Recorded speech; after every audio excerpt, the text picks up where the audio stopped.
Tonight's talk is consciousness, creativity, and the brain. And if you have a golf ball-sized consciousness, when you read a book, you'll have a golf ball-sized understanding. When you look out, a golf ball-sized awareness. And when you wake up in the morning, a golf ball-sized wakefulness. But if you could expand that consciousness, then you read the book, more understanding. You look out, more awareness.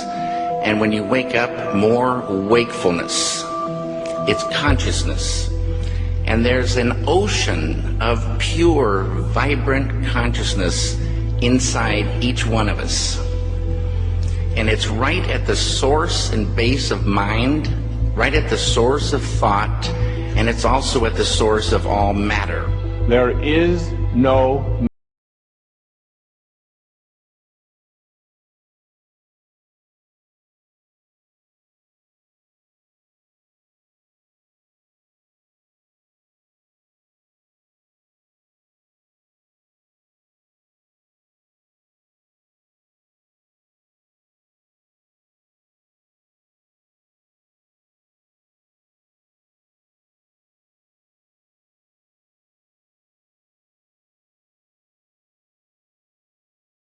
begin. The solidity of the world seems totally indisputable. As a fixed thing that you can see and touch, your body is also reassuringly solid. But beginning with Einstein, modern physics has assured us that this solidity is a mirage. All of physical matter, everything we have around us, is the result of a frequency. And what that also means is that if you amplify the frequency, the structure of the matter will change.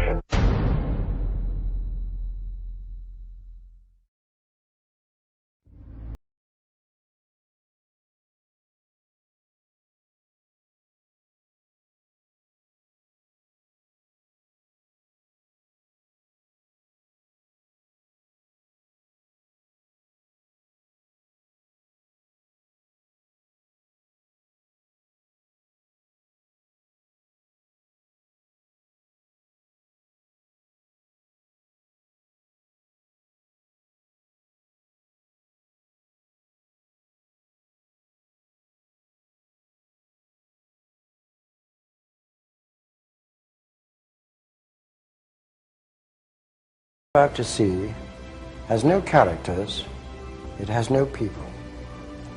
It is a film to describe to you and explain visually the effect of cymatic frequencies on texture, structure, water, oil.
Came a sound and matter.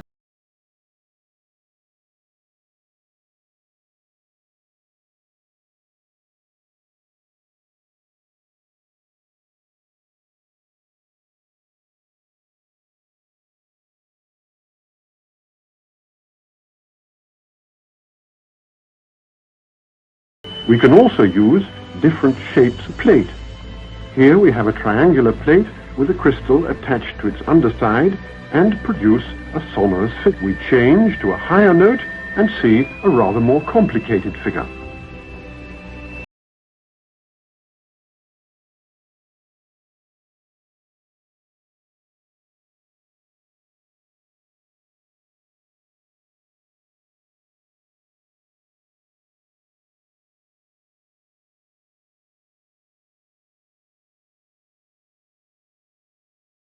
we use sand and lycopodium.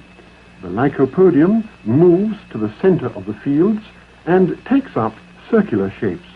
The sand forms the lines. Each material has its own special way of behaving.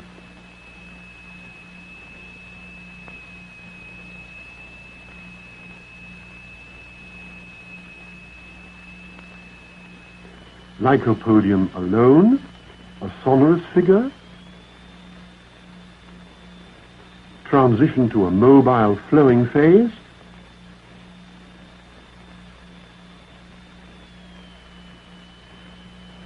and back again to the figure.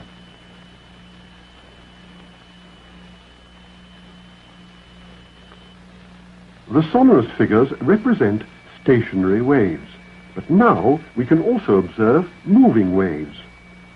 Here the sand is flowing in a current. What is it that drives the rotational effect in our galaxies? What is it that drives the rotation of the planets? What is it that drives and impacts the rotation of Earth? In vibrating glycerin, we see continuous waves which form the queerest figures. And yet, the extraordinary things we see here are simply and solely the effect of vibration.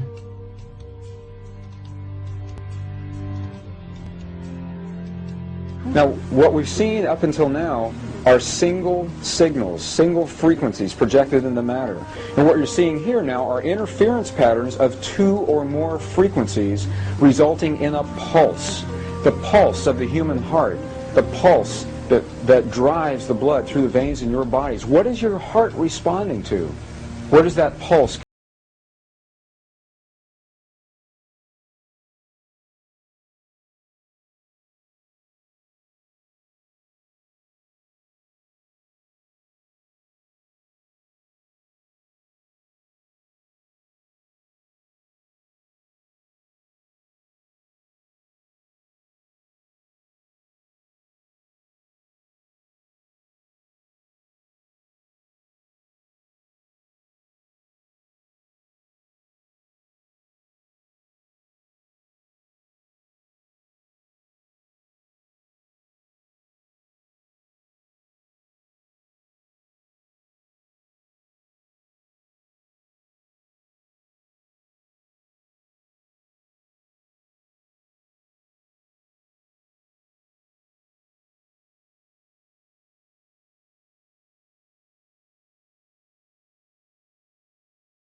And of these 64 possibilities, it appears that only 20 of these codes are turned on right now for us, the 20 amino acids. There is a switch that turns off and turns on where those coding sites lie, and that the switch for that turning off and turning on is what we call emotion. And this is the first time that we've ever seen the patterns of emotion directly physically linked to human genetic material.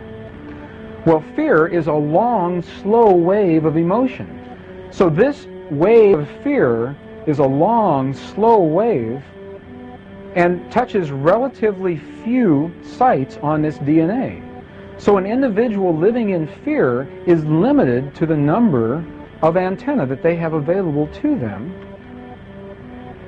whereas an individual living in the pattern of love, this is love in DNA. You can see it's a higher frequency, shorter wavelength. We have many more potential sites for coding along that genetic pattern. This information, this is amazing. This is the first time we've ever had a hard digital link between emotion and genetics. This is important to understand because another researcher named Vladimir Popanov measured tiny particles of light called photons inside a vacuum tube.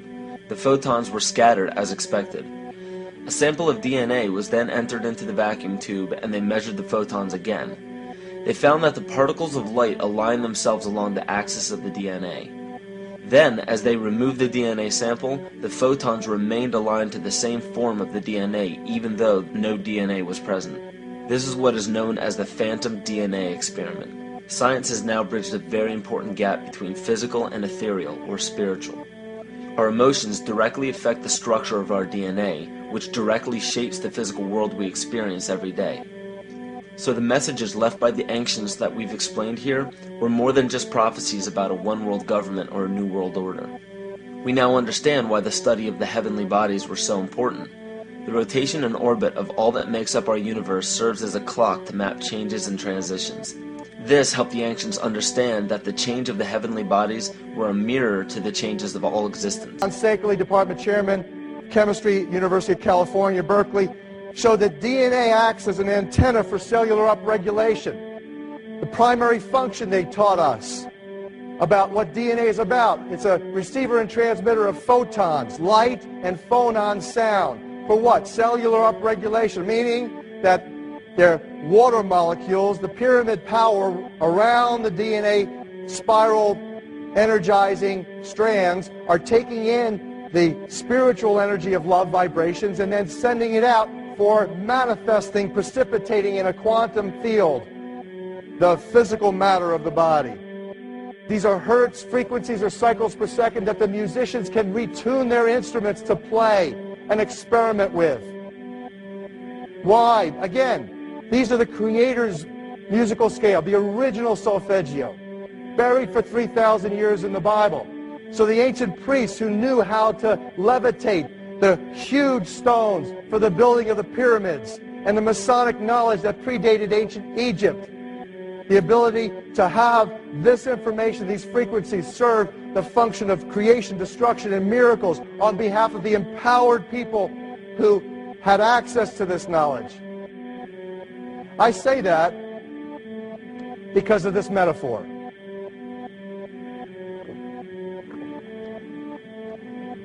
This is the difference between the power of our Creator and anything else, particularly evil. That you can go into a pitch black room full of evil, full of darkness, and light a little candle, and instantly that darkness flees. But you can't do the opposite. You can't go into a well-lit room full of truth and wisdom and righteousness and joy and health and harmony with the universal power. And you can't take any amount of darkness and go into that well-lit room and have any effect whatsoever. That is the metaphor which I frequently think of when I think that I'm not empowered. It is the greatest lesson for me, and I think for everybody else, to know that we're on the winning side and that we win in the end.